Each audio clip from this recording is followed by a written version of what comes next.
Welcome guys, welcome to another blog. আজকে আমরা constitution of India পুরো অ্যানালিসিস করব। সেকশন 1-2 আমি আজকে থেকে স্টার্ট করব।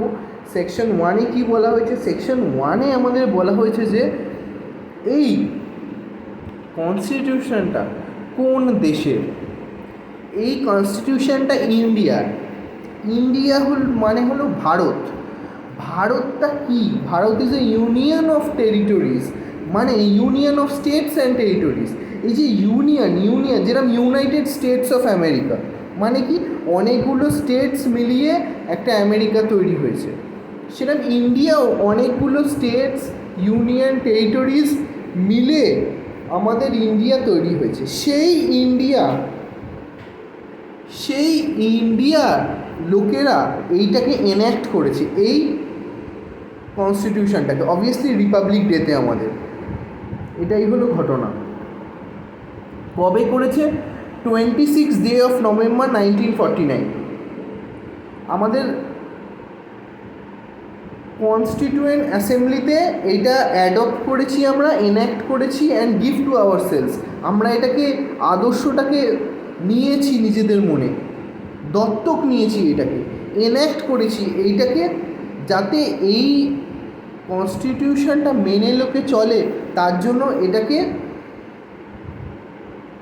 একটা অ্যাক্টের ফরম্যাটে, যেরকম মানে এই অনুযায়ী লোকে কাজ করবে, এই অনুযায়ী লোকে পালন করবে নিজেকে, এই অনুযায়ী লোকে থাকবে, এইটাকে দিচ্ছি নিজেদের। কি করে দিচ্ছি? এই কনস্টিটিউয়েন্ট অ্যাসেম্বলি, আমাদের যে কনস্টিটিউয়েন্ট অ্যাসেম্বলি, পার্লামেন্টে অ্যাসেম্বলি, এইগুলো হলো অ্যাসেম্বলির মাধ্যমে মেম্বার্সরা কী করে? অ্যাসেম্বলি বলে, অ্যাসেম্বল করে লোকেরা।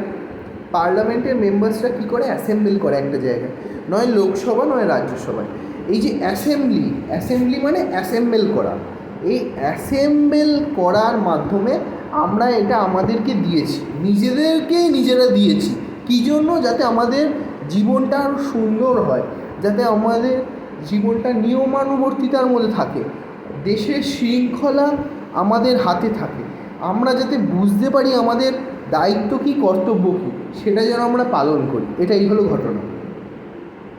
এবার সোজা কথায়, আমাদের ভারতের মধ্যে কী কী আছে? ভারতের মধ্যে টেরিটরিজ অফ স্টেটস আছে, মানে অনেকগুলো জেলা মিলিয়ে রাজ্য আছে, অনেক রাজ্য আছে, জেলা আছে, জেলা ভাগ, সেই জেলাগুলো মিলিয়ে রাজ্য আছে, সেই রাজ্য। টেরিটরি আছে, টেরিটরি মানে জায়গা, মানে রিজিয়ন মানে কি বলবো, কোনো একটা জায়গা, সেটাই হলো টেরিটরি মানে একটা অনুশাসিত জায়গা। ফার্স্ট পয়েন্ট হলো union of specific in the first schedule, union territories. এই যে ইউনিয়ন কিছু টেরিটরিগুলো হোল্ড করে, 6 ইউনিয়ন টেরিটরিজ, এই টেরিটরিগুলোকে ইন্ডিয়া কন্ট্রোল করে। এই টেরিটরিগুলো ফার্স্ট শিডিউল মানে প্রথম তফসিল, কনস্টিটিউশনের প্রথম তফসিলের অন্তর্গত, ঠিক আছে? Such territories may be acquired. এবার ঘটনাটা হলো, এই টেরিটরিজগুলো অ্যাকোয়ার্ড তো অবভিয়াসলি ইন্ডিয়ার অনুশাসন হয়, বাট এগুলো অ্যাকোয়ার্ডও করা যায়, স্টেট হিসেবে তাদের মান্যতা দেওয়া যায়। এটাই হলো ঘটনা। সেকশন মানে একটা জিনিস, প্রথম কথা, আমাদের কনস্টিটিউশনে প্রতিটা জিনিস সেকশন নয়, আর্টিকেল 1, 2, 3, 4, 5 এগুলো সব আর্টিকেল হয়, মানে আর্টিকেল ওয়াইজ হয়। সেকশন বেয়ার অ্যাক্টগুলোকে বলে, যেহেতু এটা উঁচু তাই জন্য আর্টিকেল বলা হয়, মানে একটা স্ট্যাটাস। যেরকম আমরা সুপ্রিম কোর্টকে বলি অনারেবল, মাই লর্ডশিপ, সেরকম আমরা হাইকোর্টকে বলি অনারেবল, সেরকম আমরা ডিস্ট্রিক্ট কোর্ট মানে রাজ্যের যে আদালত আছে সেগুলোকে আমরা কি বলি? সেগুলোকে আমরা লার্নেড বলি, লার্নেড থার্ড সিভিল জাজ junior division, learned fourth civil জাজ সিনিয়র ডিভিশন, লার্নেড ম্যাজিস্ট্রেট, সেরকম অনারেবল, সেরকম আমরা হাইকোর্টে বলি honourable fourth bench, divisional bench, ঠিক আছে? এটাই হলো ঘটনা। বেঞ্চ ওয়াইজ ওখানে ডিভাইড হয়, সুপ্রিম কোর্টেও বেঞ্চ ওয়াইজ হয়, এটাই হলো ঘটনা। এবার একটা ঘটনা হলো, আমরা এখানে কি দেখব, সিঙ্গেল বেঞ্চ হয়, অনেক হয়, যাই হোক। এবার আমরা সেকেন্ড আর্টিকেল 2-এ কী বলেছে? আর্টিকেল 2-এ বলেছে পার্লামেন্ট কী করতে পারে? পার্লামেন্ট নতুন স্টেট বানাতে পারে। কী করতে পারে? পার্লামেন্ট নতুন স্টেট তৈরি করতে পারে। সেই নতুন স্টেটগুলো টার্মস অ্যান্ড কন্ডিশন মেনে যেটা সে মনে করবে, যেটা সেটা নৈতিক, সেই হিসেবে সে বানাবে। মানে আর্টিকেলে 2 নম্বর আর্টিকেল অনুযায়ী সে কি করতে পারে? সে মানে পার্লামেন্ট নতুন স্টেট বানাতে পারে, এস্টাবলিশ করতে পারে। মানে সেইটা মানে চলনে আনতে পারে, একটা নতুন স্টেটকে, একটা নতুন স্টেট বানাতে পারে। সেই স্টেটটা বানানোর পর তার কন্ডিশন, মানে একটা স্টেট বানাতে হলে তো অনেক কিছু লাগে, অনেক জিনিস লাগে, আদালত, আইন কানুন, তার সংবিধান, সমস্ত জিনিস, বিধানসভা, সমস্তভাবে তাকে বানাতে হয়। তো সেইটার জন্যই যেই রিকোয়ারমেন্ট, মানে যেই জিনিসগুলো দরকার, সেই জিনিসগুলো কন্ডিশন মারফত তারা, যেটা তারা মনে করে ঠিক, যেটা তারা মনে করে দরকার, সেই জিনিসটা নৈতিক, সেই জিনিসটা তারা বানায়। এই নিয়ে নতুন একটা রাজ্যের জন্ম দেয়।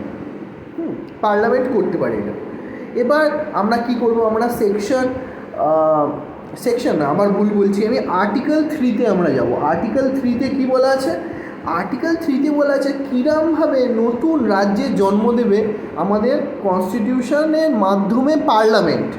মানে আমাদের যে পার্লামেন্ট, সেটা কি করে নতুন রাজ্যের জন্ম দেবে, কিভাবে জন্ম দিতে পারে? প্রথম কথা, কি করতে পারে? দুটো স্টেটকে ভাগ করে একটা নতুন রাজ্য বানাতে পারে।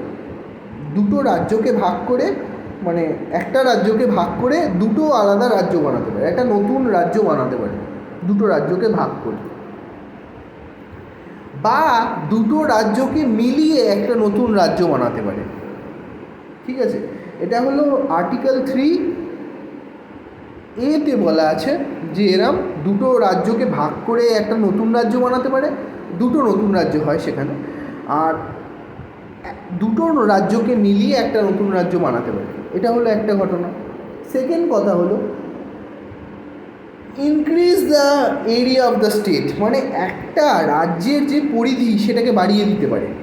আর্টিকেল 3 বলছে সেই একটা রাজ্যর পরিধি আমরা বাড়িয়ে দিতে পারি। আর্টিকেল 3B আমাদের কি বলছে? যে পরিধিটা বাড়িয়ে দিতে পারি। পার্লামেন্ট করতে পারে, কি করতে পারে? পরিধিটা বাড়িয়ে দিতে পারে রাজ্য, মানে তার যে সীমারেখাটা সেটা বড় করে দিতে পারে, আরেকটা রাজ্যর থেকে একটু নিয়ে নিতে পারে।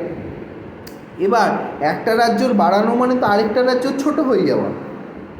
সেইভাবে আরেকটা রাজ্য কি করতে পারে? আরেকটা রাজ্য পার্লামেন্ট কনস্টিটিউশনের আর্টিকেল 3 দিয়ে একটা রাজ্যের পরিধি, সীমানাকে ছোট করে দিতে পারে।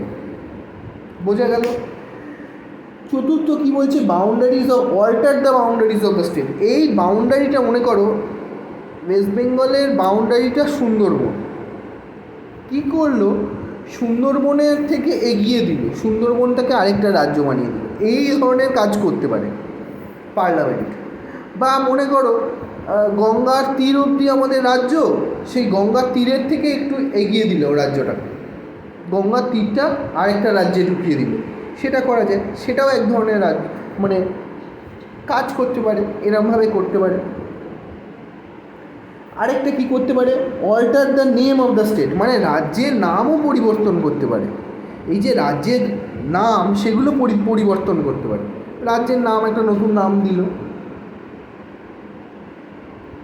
এবার আমাদের বলা হয়েছে আর্টিকেল 4 নম্বর আর্টিকেলে কি বলেছে? 4 নম্বর আর্টিকেলে বলেছে যে আর্টিকেল 2 এবং 3 অ্যামেন্ড করা যাবে।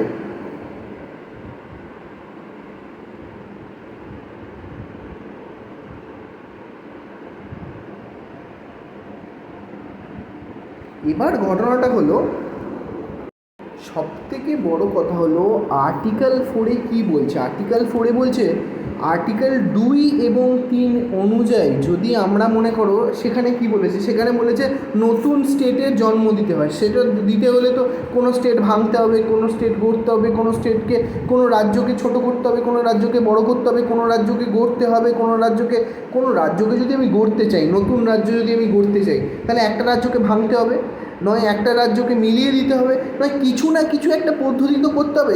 তার জন্য কনস্টিটিউশনের যে প্রথম তফসিল এবং চতুর্থ তফসিল, সেইখানে কিছু মেনশান করা আছে, সেই জিনিসগুলোর ব্যাপারে মেনশান করা আছে যে স্টেটগুলো কীরকমভাবে ফর্মড হয়েছে, সেখানে স্টেটের কিছু ডেফিনিট স্ট্রাকচার মেনটেন করা হয়েছে। সেইটা যদি করতে হয় তাহলে আর্টিকেল 368 368 এই আর্টিকেলের অন্তর্গত পার্লামেন্ট কী করতে পারে, কনস্টিটিউশনকে বদলাতে পারে, কনস্টিটিউশনকে উন্নতি করতে পারে বা অবনতি করতে পারে, কনস্টিটিউশনে বেশি লিখতে পারে বা কম লিখতে পারে, মানে চেঞ্জ করতে পারে, সোজা কথায় বদলাতে পারে কনস্টিটিউশনের লেখাকে। সেই লেখা বদলালে আইন কানুনও বদলে যাবে।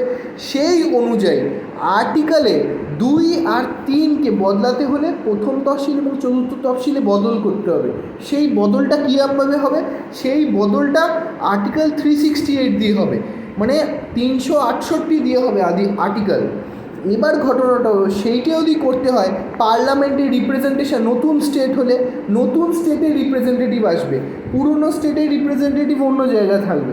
এটাই হলো ঘটনা। নতুন যদি আমি রাজ্য বানাতে চাই, তাহলে তার রিপ্রেজেন্টেশন হবে নতুন, তার পার্লামেন্টের মেম্বাররা বলবে ওয়েস্ট বেঙ্গল, মনে করো দুটো রাজ্য আছে, একটা কোনো মনে করো নেপাল আমাদের কোনো একটা রাজ্য আছে, তার নাম হলো কোনো একটা নাম নাম, তার মনে করো একটা রাজ্যের নাম ক আর একটা রাজ্যের নাম খ, কটাকে ভাগ করে ক গ তৈরি হলো, ক আর গ তৈরি হলো।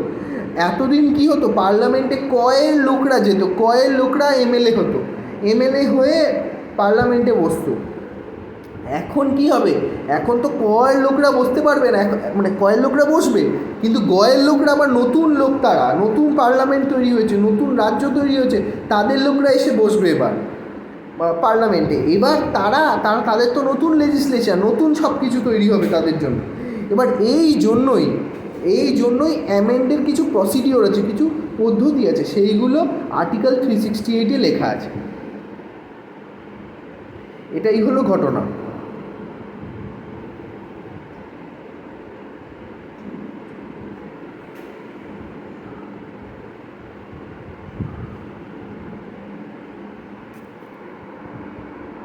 সেটাই আর্টিকেল 4 বলা আছে যে কীরমভাবে চেঞ্জ করতে হয়, এটাই ঘটনা।